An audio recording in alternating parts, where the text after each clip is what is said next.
Hi, everyone, and welcome to Studio Jake. I, of course, am your host, Jacob Berry. Thank you for joining my podcast today.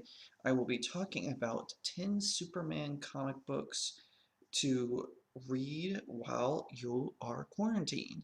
I've done Batman and Spider-Man, and today I wanted to do Superman because, let's face it, Superman is a pretty well-known superhero. He's been played by some of the greatest actors of all time, including Brandon Reeves and Henry Cavill.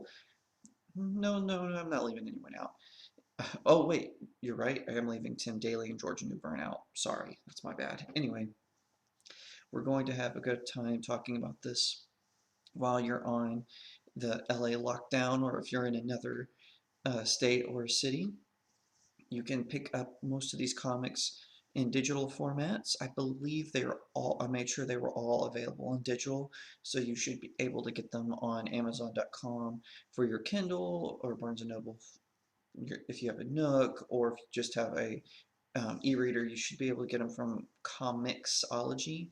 That way you can download them without any fuss or without having to worry about any sort of delivery and whatnot. With that in mind, sit back, relax, and welcome to Studio Jake.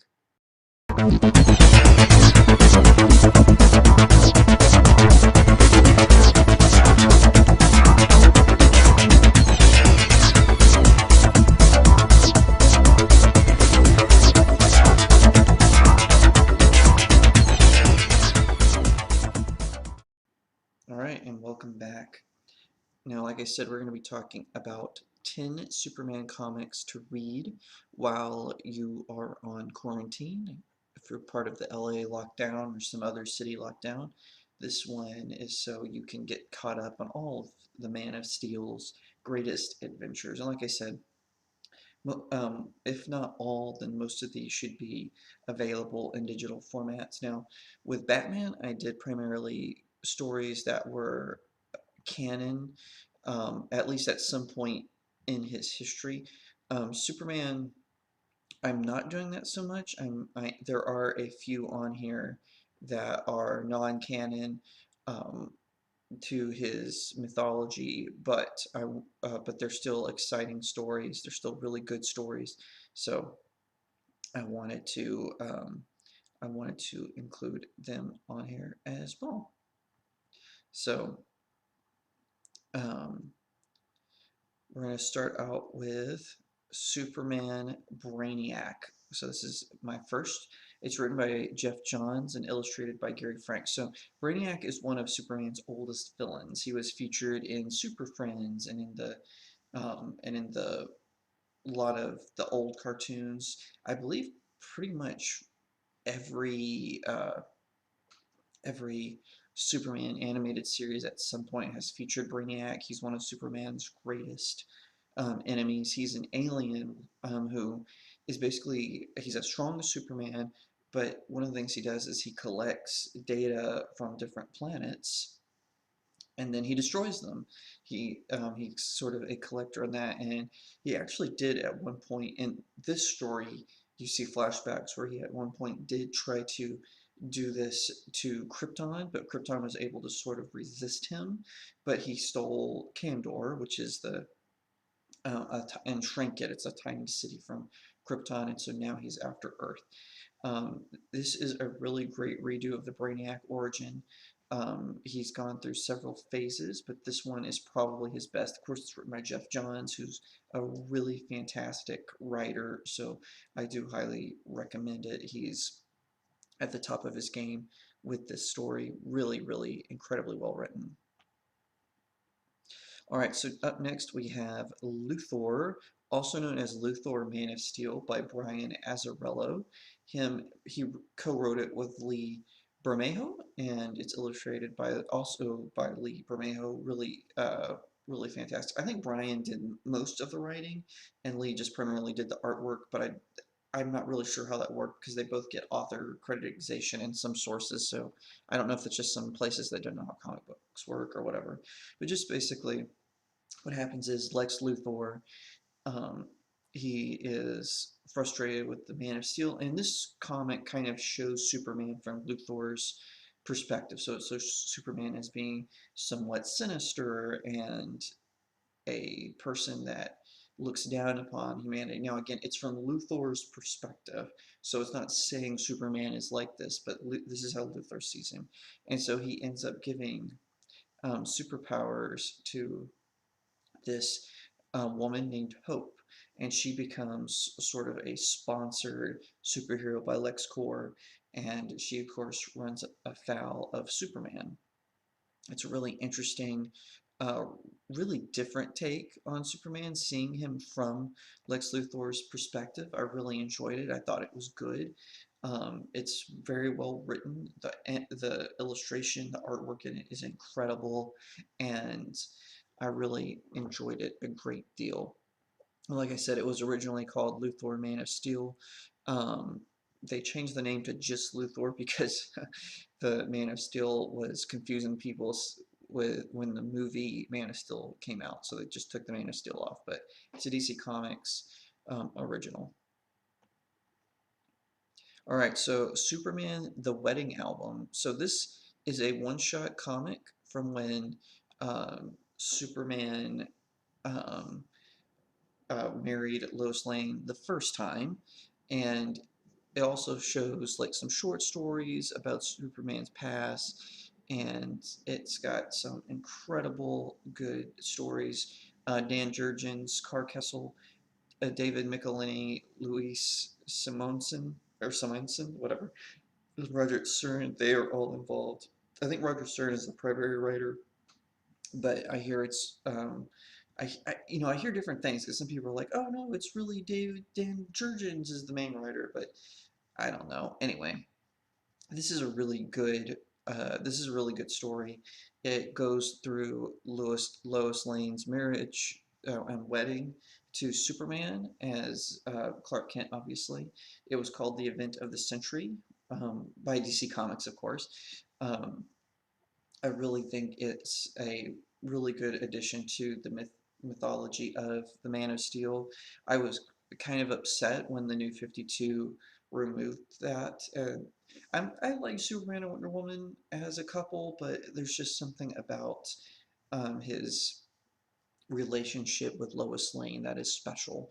And so I'm glad that they brought this back into continuity. Um, it was kind of different to see him with Wonder Woman. Now for a while he and Lois Lane broke up, and Superman and Wonder Woman became involved in the pages of Justice League, I believe.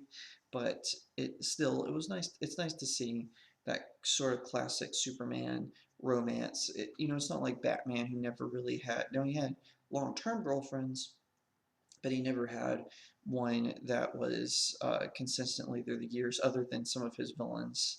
So like Talia al Ghul or Catwoman, they've been the most consistent of his girlfriends, but you don't see a whole lot of um, consistency other than Vicky Vale. I think she was the longest, but with Superman, you have Lois Lane, and it's just an iconic couple.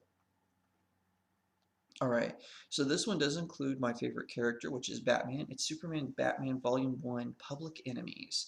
So what happens is this is Luthor frames Superman for a death for a murder basically, and as a kryptonite meteorite is approaching the Earth, Superman has to go on the run, and Batman helps him. It's written by Jeff Lowe and illustrated by Egg McGuinness. Um, this is an amazing story. I really loved it. There's several sequences where Batman and Superman take on multiple villains. There's this epic battle where Superman and Batman fight Hawkman and Shazam slash Captain Marvel. Um, really great story arc. It also brought at that who characters who at the time had kind of fallen by the wayside. So Power Girl makes a comeback to the Superman stories. Katana makes a comeback to the Batman ones, but I could say it's primarily a Superman story because, well, for one thing, Superman's at the top of the title, but also because Lex Luthor is the main villain. It's during his presidency in the comic books. That's yeah, that's exactly right. Lex Luthor was president of the United States during this time, and it shows kind of like how he ran the country, how his presidency worked out. But I really enjoyed it. It's a really great movie to watch, especially if you're in animation. Tim Daly and Kevin Conroy return as the voices of Superman and Batman, respectively. And the comic book is really great. The comic that it's based off of, and like I said, there's more stories in the series, several more that are good, but this one was the best. Next, we have Superman Secret Origin. So, DC Comics in the post-crisis universe had a little bit of trouble trying to create an origin for Superman, but Secret Origin is the one they finally landed on. They originally had a story in Action Comics that was the origin, and then they had one called I think it was called Man of Steel, and that was his origin in the pre-Crisis universe, and it was his main origin. And then they had another one, but it wasn't that popular, and so then they did Secret Origin, and it restored a kind of a connection between Lex Luthor and Superman, or at least Clark Kent, as growing up in Smallville together. It showed a new origin for Metallo and the Parasite, and it because in the original comic book, Superman actually gets pulled into the future and works with the Legion of Superheroes. And that had been erased in continuity, but Superman's Secret Origin brought that back to the forefront. It's very well written. Again, it's written by Jeff Johns, and Gary Frank does amazing with the artwork. Their tag team on this is fantastic. I really liked it. I really enjoyed it. It's a really great story. It also brings um, a definite humanity to Superman. This is one thing I didn't like about the New 52 origin, is I felt like they had removed a lot of Superman's humanity, but the Secret Origin definitely brought some really great and much needed humanity back to the Superman tales. All right, up next, we have the All-Star Superman, written by Grant Morrison and Frank Quietly. That's his name. Now, I didn't really care much for the artwork in this one. I thought they tried too hard to make it look kind of like an old story, but it's not like just shock and where you're like, oh, I can't look at this. It's not like that. But basically, basically what happens is it tells this story about um, Superman. He gets too close to the sun, which is a possibility, and it basically overcharges him, and so he starts to um, slowly start to die, and and so he starts to do things that he knows will he knows will leave the earth. Okay, so like he finds a new home for Kandor. He shows Lois Lane the Fortress of Solitude and a whole bunch of other stuff. It's a really good, interesting story.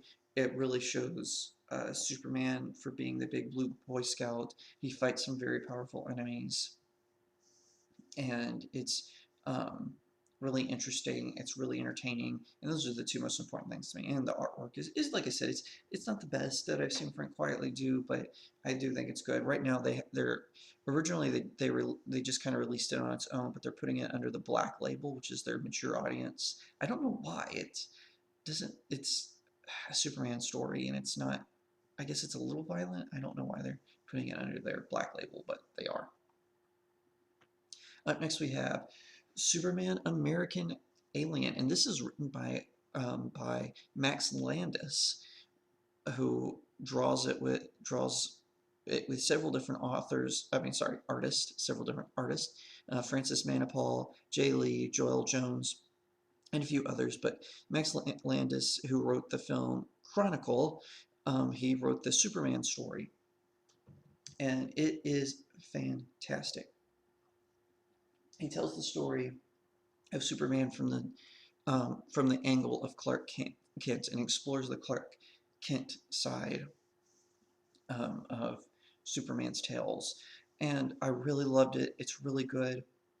It gets a little bit more personal. Comic books have to have a certain amount of vagary in them because they're ongoing, right? They work operate in a floating timeline. One that's why a lot of the comics appear to take place in the future and don't match up with real world events so much. But this one, it gets very personal. It gets very specific in the story. There is kind of a scene with Batman that I didn't appreciate, but still, I thought that it's really well written. The cast of characters in it is fantastic, and Max Landis really brought about a good graphic novel and comic book series. So up next is Superman Emperor Joker. So what happens in this comic is Yes McSpitlick, who is this annoying little imp who is constantly bothering Superman, he encounters the Joker, and the Joker tricks him into giving him his powers. So Yes McSpitlick can alter reality, he can alter time, he can basically do whatever he wants. Anything he can imagine. He's sort of like the Impossible Man from Marvel Comics, or if you're familiar with Star Trek, he's like Q, and he can do all this. So he tricks Joker into giving him his powers, and so Joker recreates. Excuse me, my throat's a little sore.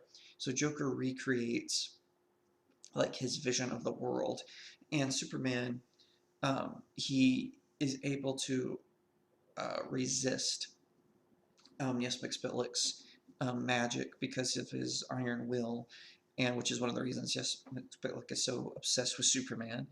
And it's really a great story to see Superman go face to face with the Clown Prince of Crime.